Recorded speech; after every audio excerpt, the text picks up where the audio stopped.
বিটিআৰৰ প্ৰতিখন সদৰত আমি এফআইআৰ লজ কৰিছোঁ। প্ৰতিবিম্ব লাইভ যি নিউজ পৰ্টেল আছে, কাৰণটো হৈছে আমাৰ বিটিআৰৰ প্ৰাক্তন ইএম ৰাকেশ ব্ৰহ্ম ডাঙৰীয়া, অৰ্থাৎ আজিৰ তাৰিখৰ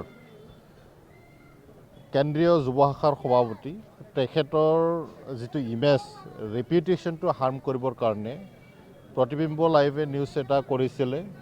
তেওঁলোকে এটা ষড়যন্ত্ৰ কৰিছে বুলি আমাৰ অনুমান হৈছে। গতিকে আমি তেখেতসকলৰ এগেইনষ্টত এফআইআৰ দিছোঁ। ষ্ট্ৰিক্টলি একশ্যন ল'বৰ কাৰণে আমি প্ৰশাসনক অনুৰোধ জনাইছোঁ। আৰু ভৱিষ্যতে যাতে কোনোবা এনেকৈ সন্মানীয় ব্যক্তি, যাৰ সমাজৰ এটা ৰেপুটেশ্যন আছে, মান সন্মান আছে, এই মান সন্মান হানি কৰা কাম যাতে তেওঁলোকে নকৰে আমি সকীয়াই দিব বিচাৰিছোঁ। আমাৰ আইনৰ ওপৰত সম্পূৰ্ণ বিশ্বাস আৰু আস্থা আছে যে তেওঁলোকে এই প্ৰতিবিম্ব লাইভ নামৰ যিটো নিউজ পৰ্টেল, তেওঁলোকৰ ওপৰত আইনগত বিহিত ব্যৱস্থা ল'ব বুলি। এতিয়া কথাটো হৈছে কি, কিছুমান, মই সকলোকে কোৱা নাই, কিছুমান নিউজ পৰ্টেলবিলাক এনেকৈ কিছুমান ৰাজনৈতিক দলবিলাকৰ লগত সংগতি ৰাখি কিছুমান দলবিলাকক, কিছুমান নেতাবিলাকক টাৰ্গেট কৰি পেলাই তেওঁলোকে নিউজ কৰে। ক'ৰবাত তেওঁলোকে মেনেজ হৈ পেলাই কাৰোবাৰ ৰেপুটেশ্যনটো হাৰ্ম কৰিবৰ কাৰণে। আৰু যেনেকৈ ধৰণৰ নিউজ কৰিছে, যিবিলাক শব্দ ব্যৱহাৰ কৰিছে, এই শব্দবিলাক সমাজত কেতিয়াও গ্ৰহণযোগ্য নহয়। এতিয়া নিউজ পৰ্টেলত আমি যিটো ক'ব বিচৰা নাই, এটা সভ্য সমাজত এইবিলাক গ্ৰহণযোগ্যতা কেতিয়াও নাথাকে। তেওঁলোকে ক'ব বিচাৰিছে এজন প্ৰাক্তন ইএমক, যি নেকি আজিৰ তাৰিখৰ চেণ্ট্ৰেল UPPৰ যুৱ শাখাৰ সভাপতি, তেখেতক তেওঁলোকে মহামূৰ্খ বুলি সজাব বিচাৰিছে। তেওঁলোকৰ নিউজত তেওঁলোকে ক'ব বিচাৰিছে, তেওঁলোকে কৈছে গোবৰ আছে, ব্ৰেইনত গোবৰ আছে।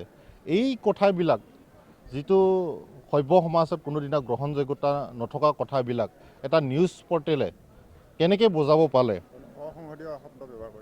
নিশ্চয়। গতিকে আমি দাবী কৰিছোঁ অতি শীঘ্ৰে যিজন নিউজ পৰ্টেল বা প্ৰতিবিম্ব লাইভ চলাই আছে তেওঁলোকক এৰেষ্ট কৰিব লাগে আৰু আইনগতভাৱে তেওঁলোকক শাস্তি দিব লাগে। এটা শিকনি, এটা লেচন দিব লাগে যে সমাজত তেওঁলোকে যাতে বিভেদৰ সৃষ্টি কৰিব নোৱাৰে।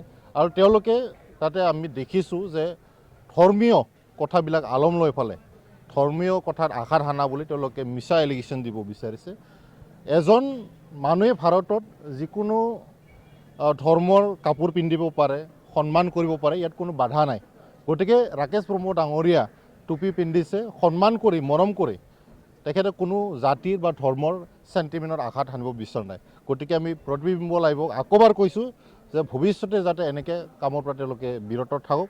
আৰু আমি কঠোৰভাৱে ডক্টৰ হিমন্ত বিশ্ব শৰ্মা, অসমৰ মুখ্যমন্ত্ৰী ডাঙৰীয়াক আৰু DGP মহোদয়ক সোনকালে প্ৰতিবিম্ব লাইভৰ ওপৰত একশ্যন ল'বৰ কাৰণে অনুৰোধ জনাইছোঁ।